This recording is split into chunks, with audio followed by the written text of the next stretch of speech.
Hello, thanks for taking a minute to look at my video. I want to invite you to take a look into my health and wellness program.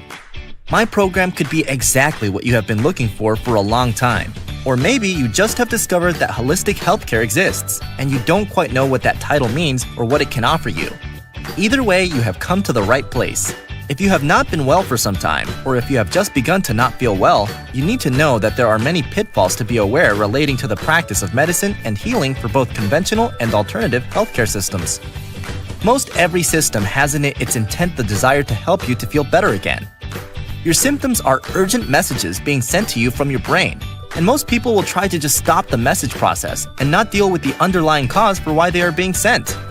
This is suppressive medicine, which is most commonly practiced and most commonly desired by the average patient. This is how most of us are taught to deal with our health issues, by conventional medicine.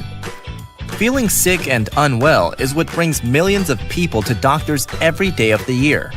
There are numerous methods and systems and products to choose from when it comes to healthcare. They all infer that they have the answer for your problems. But just removing the symptoms is the single worst form of medicine and practice you can be involved with. While it may serve you in the short run, it sets the stage for eventual chronic illness to occur. I created this website for those of you who were looking for another way of doing things and answers that could help you to do just that. You will find a wealth of information here that can help you and your loved ones. You may have heard all the horror stories from friends and family about the things that can go wrong while trying to get well when these things are reported everywhere in the media. Intelligence and knowledge is the only way to stop that from happening to you potentially. It is a numbers game. Because you have seen or experienced these possibilities, many of you have decided that you are going to do it the holistic and natural way instead of the more conventional way. I applaud you for thinking. This can be the way to some very great levels of wellness. But how do you decide what is the best thing to do? You need one thing to help you make those decisions. And that is, as I said above, knowledge. If you are knowledgeable enough, you can ask the right questions and challenge those things your intuition is telling does not make sense or that there could be another answer. The other thing is that when you finally decided that you have learned enough, who do you trust to help?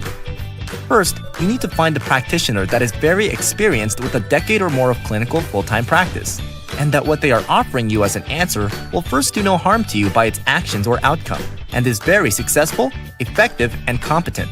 If you are in an emergency situation, always seek emergency care. But when this is not the case, then seek processes and methods that use alternative and holistic methods.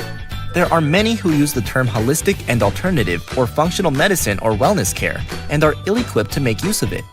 What I mean is that they may have taken a few courses over a couple of weekends. The newbie licensed practitioner or course graduate is going to practice on you. Did you ever wonder where the word practice came from in regards to a doctor? What about the new in vogue health coaches and holistic wellness coaches and wellness practitioners who have taken a few weeks of courses online or have gone to a few months schooling and are now out there professing to be authoritative healthcare practitioners? The word holistic and alternative is a buzzword being used for advertising purposes and is being used in because it is in vogue to make money from. So be careful who you allow to work with you and advise you. Mainstream conventional medicine practitioners are now using the terms when just a decade ago, natural health practitioners using these terms were thrown into jail for being quacks and frauds. You can do very well choosing the right practitioner if you simply become knowledgeable yourself and then ask the practitioner how long they have been doing what they are doing under the umbrella of the title holistic or alternative. Then you can determine if you want to be practiced on or whether you want to be helped by someone who has decades of time doing what they profess to do. The good ones are out there. But in the end, you have to make the choice. To do that successfully, you must be educated. That is what my site is offering you, and all for free. If you want to learn more about me, then listen to the audio below this, and you can find out how I say the things I am saying above and here on my website. Take care.